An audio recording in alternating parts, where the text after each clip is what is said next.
Welcome back to another edition of the Wicking Conservative.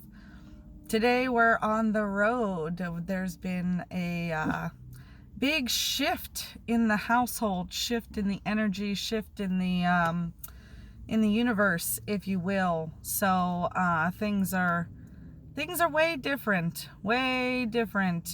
moving forward. Maybe I'll get into it on a different video. That's not what today's about. Just explaining the new surroundings. No, this isn't a new studio. You see my little puppy in the background. I'm really hoping that she'll be good. I don't want this to be very long at all, but I've been stewing on this topic for a couple days. I know that all my real followers out there have been wondering what my opinion on the Maricopa County audits were, considering, the counts were the same. The recount was the same. There's nothing to see here, guys. I should be backtracking right about now, right? I guess you guys didn't watch the full 3 hours. So anyways, long story short about the Maricopa County audit, I had some issues on the 24th of September. That's when the audit was. And I wasn't able to watch the audit live, which disappointed me very much. But I was planning on attending the Trump rally. And if you guys missed my really crappy videos from the Trump rally, to go back and watch those. I ended up getting stuck behind the press pit.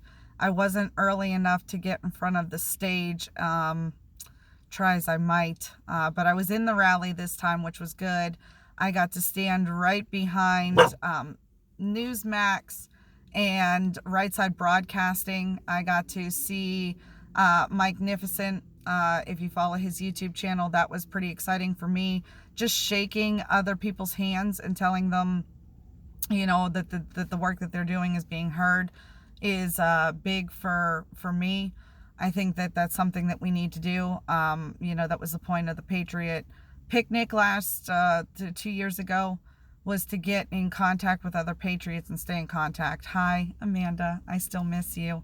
But anyways, so those videos were not of the best quality, and I was mobile again. So that was a little bit of a challenge. My battery, I had to get there. I was there all day long. I had to get there at noon, and Trump didn't actually take the stage until 7:30. So to conserve your battery whilst filming and taking pictures, you guys know I did this out of pocket for myself. I was contemplating that too, and I want to do a video on why this YouTube page is still up and running, and realistically what I gained from it. But it got me to thinking, to do more events, to do things like that, I have to become a little bit more invested in hardware. I owe it to you guys to give you at least some quality to the product here. I'm not asking for donations. I don't ask for anything other than subscribing and sharing the information. So thank you for listening to my rant on that. Back to the Maricopa County audit, because this was very interesting. I ended up watching the Maricopa County audit right before I went to the Trump rally. So 3 a.m. till about 1 a.m. because it was a 2.5 hour drive, give or take. So that whole beginning of this week, I've been kind of wiped out and recovering from the changes that happened in the household, and then going to the rally and producing that stuff. So I got to watch the entire 3 hours with just enough time to get hyped up for the rally, because after watching the audit, there was a lot of information, but what's being glossed over? Let's talk about the issues that are being glossed over. And again, these are issues that I've been hammering home since the 2020 election cycle opened up. First and foremost, if you don't agree that the laws were broken outside of the legislator, outside of the correct branch of office that is supposed to be responsible for writing election laws, keeping election laws sacred, making sure that everybody follows the same rules in the game. If you don't believe that that happened, we have a very fundamental problem, and it goes beyond was there election fraud and was it massive enough to influence the election. If you do not believe that these laws were written illegally, then you're done with this video already, because we cannot agree on the basic fundamental principles of voting, that there should be a specific time period from X time to Y time. That's all you get to vote. This is a vote. It's not a poll. It's not a popularity contest. It's not a rolling number. It's not an approval rating, because we're really big with these things, and we're destroying. And I went back and I listened to an old video of mine called War on Words. And I've said this 2 years ago now, and I'm going to say it again. They're changing the definitions of these words for a reason. So if we can't agree that we are following the same laws, if we can't even agree on the same laws, if the laws are different for you than they are for me, if you have extra amount of time, what are we doing here? Because then the entire construct goes to hell in a handbasket. You can't say that you have an election if you don't all follow the same rules. And we know some cases there were states that worked within, court systems, court rulings, executive orders, and there are people in this country who believe that those are acceptable ways to create law. I'm not one of those people. I don't believe that that is acceptable to create laws, to create rules, to create proceedings through a court setting, through a judicial branch. That's just not appropriate. We all elect representatives to the legislature to go in and craft legislation that is meaningful and impactful to everybody, which is what I thought we were talking about with equal voting.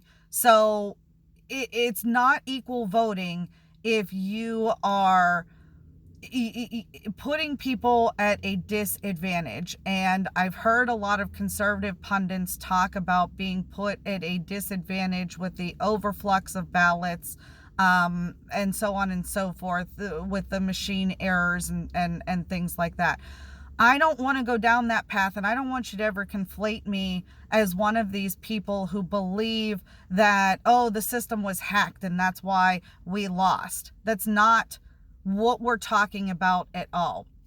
And it's very disingenuous, by the way, for both parties to come out and say that, well, the counts matched, that's it.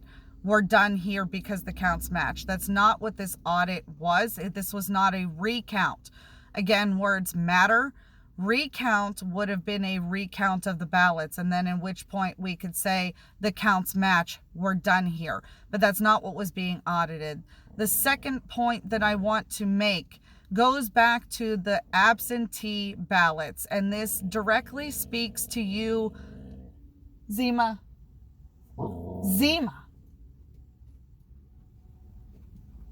The second point that I want to make directly speaks to you who are advocating for equal opportunity to vote. Here's the problem with your mail-in ballot scheme. All right, guys?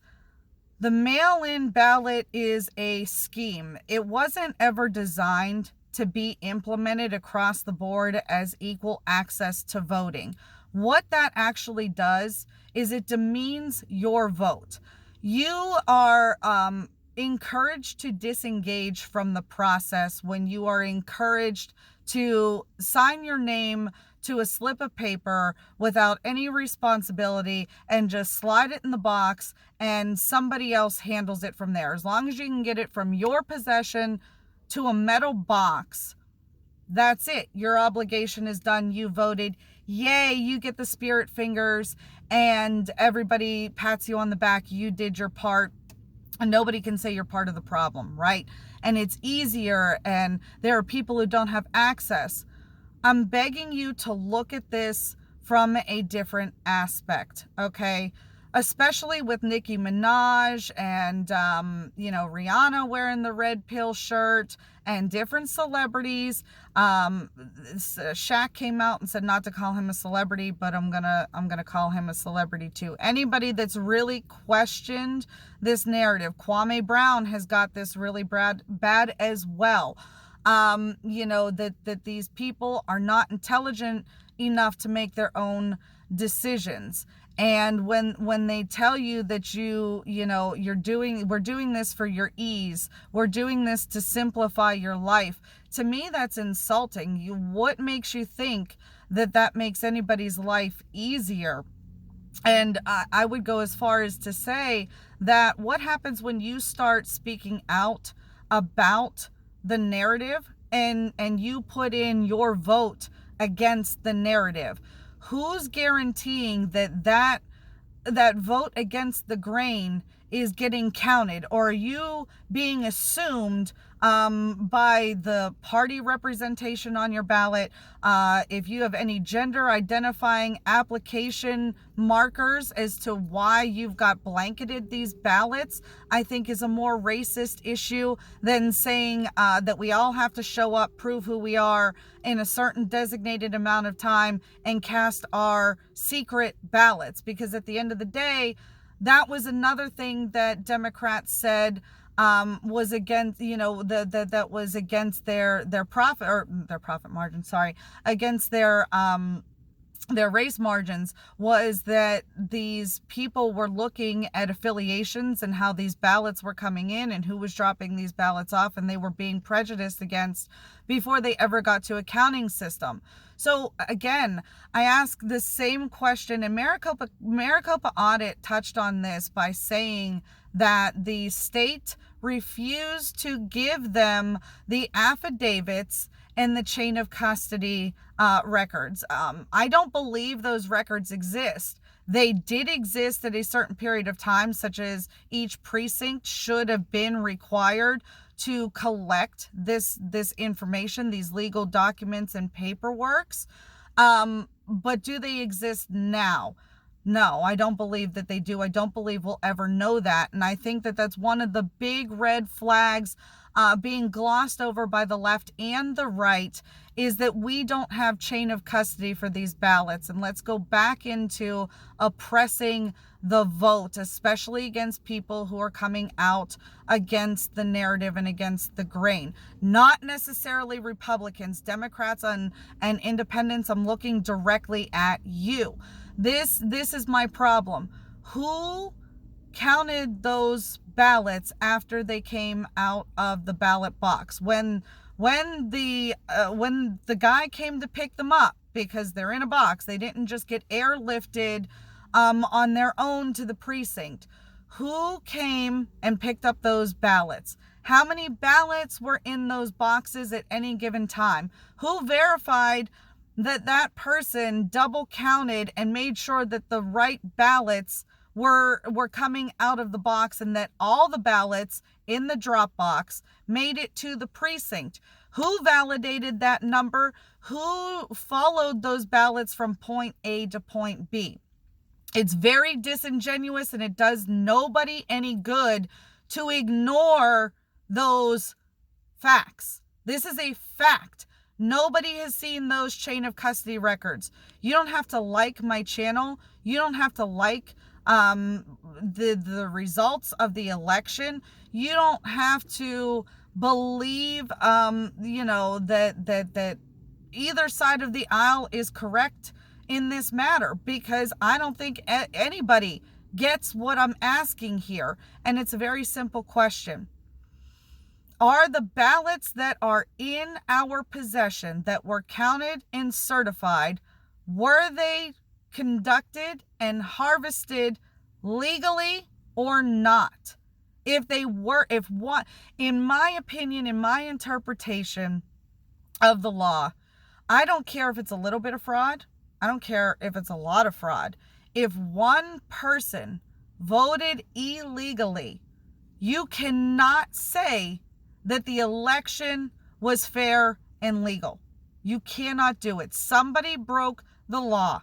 And because the ballots are secret, we will not know who that person, we should not know who that person necessarily is to identify and say that person broke the law. There's the crack, the loop in the system, if you will, where now we have people who are perfectly content saying, well, everybody should vote. So it doesn't matter how they voted. If their ballots got to the precinct, then they should count. Okay, well, again, let me ask, how do you say that you want fair elections because everybody's voice counts when there is even the realm of possibility, just the shadow of a doubt, that if you were to put in a contradictory vote, name, bill, pass, whatever situation you want to put this in, if you want to go against and have your voice heard and it's not the same as everybody else's, how do you say that's fair? How do you guarantee that that person got their vote heard? How do we put rules for some people but don't allow rules for others and have those people say, well, that's what you did to us? I don't want to go back to like juvenile days, but two wrongs don't make a right. So we either had a fair, accurate election or we didn't have a fair, accurate election. The more I think about this, in the grand scheme of things, 2016 was a rigged election. There's no shadow of a doubt now.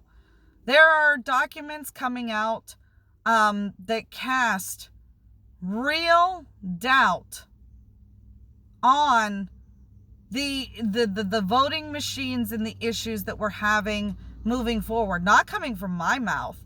Look up some of the things that Hillary Clinton said about the voting machines. I've been watching quite a few clips about her recently, and this is where I'm getting my information from, and I won't speak too deeply into it because I feel like you guys do have to do a little bit of your own research. But go look up some of the things that Hillary Clinton was saying about the election machines and tabulating votes and doing things. She claimed that she was supposed to be guaranteed the election. She kind of Babe Ruth and whiffed for calling the election for herself, and then Donald Trump stealing it. It's interesting because when you look at the ratios and the voter turnouts over the years, the comparison and contrast, the comparison and the contrasting of the information, the turnout records, numbers and percentages of how closely things were monitored in 2016 and then into 2020, now moving into the midterms of 2022, we are missing something really big. And I think that it has a lot to do with responsibility on the people. We, the people, need to re-engage in elections. I've been preaching go out and go vote. I've been preaching go work your local polls, be poll watchers, canvass, talk to your people in your community. If they aren't registered to vote, register them to vote. Go through the proper channels and start talking to your local buildings and churches and different areas to try to make things more accessible. This is a redistricting year. I've done a lot of kind of piggybacking off what the census data has said and how they're using that information to redistrict. You guys may not know I worked with the Census Bureau this year as well. So I'm trying to get my hands in a lot of pots on the ground floor to become more familiar, and not just for my own sake, for my children's sake, and then to bring it all full circle for you lovely folks here on YouTube. Which reminds me, YouTube's getting kind of funky. I got to get better at Rumble. So this will be on YouTube, and I'm going to get it on Rumble, but I'm going to try really hard. And I know I've been saying this for a while, but I've noticed a lot of my people are just falling off of YouTube, and it's sad. So we're going to try to post some more on Rumble. I am Wiccan Conservative on Rumble as well. It should be very easy to find me over there. Wiccan Conservative, some old content. I haven't pulled all the videos over, but there's a lot of content that's still over there. If you could go over and give the page a Rumble, a like, a follow, subscription. I don't know how this stuff works, so that's why I don't ask that often. But I feel like the people that are still here, there were some trolls from the Trump rally page that I'm glad you guys are here too, because you commenting, you viewing the video, even giving me a thumbs down. There's no such thing as bad press as far as I'm concerned. So thank you folks for being here as well. I apologize for the doggy issues, and next time I will try to be in home studio. Now I've got to get out of this parking lot before somebody comes to tow me. And I guess that's about it. Watch the Maricopa County audit if you haven't already. It does justify a lot of your machine claims. It justifies a lot of signature verification claims.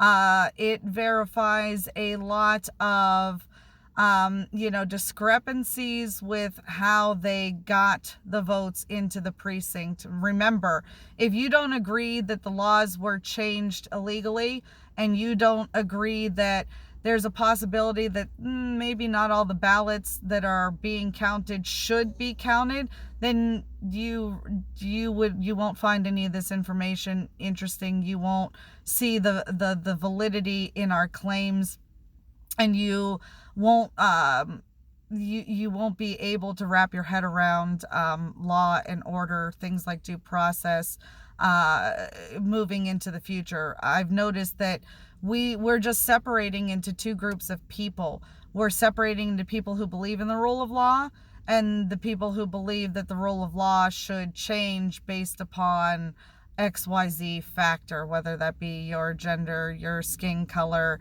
your ideology, the political affiliations, whatever. So I'm actually gonna get out of here. I know that I always say that and then I end up ranting for another 10 minutes, but I'm really leaving this time.